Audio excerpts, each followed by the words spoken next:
زړه همیشه صفا ساتئ د حسد نه، او چې الله په چا باندې سره رحم او کرم وکړي نو ته هم د الله نه هغه څه غواړه.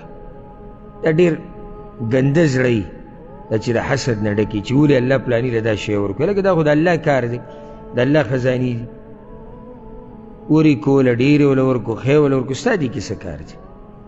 ته د الله نه د هغه فضل غواړه که نو دا د هغه سړي صفت دی د حسد کول چې دی په تقدیر باندې ایمان مضبوط نه دی، هسې سرسري خبرې کوي او کله به یو ته ګوري او کله بل ته، او زړه خپل وخوري.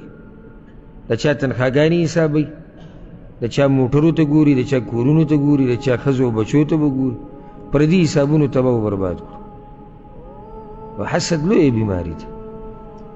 ها پسخېدل شتي دیندارۍ ته، دغه حسد ته په عربي کې غبطه وایي، پسخېدل دیندارۍ ته. خو دا خو لږ خلک کوي، چې پسخېږي دیندارۍ ته خو ډېر لږ خلک دي. نو خو پسخېږي دغې ته وایي د شپږ زره له تنخواه جوړوي، د 8,000 د ده کور او د ده ګاډی ټولې دغه کیسې.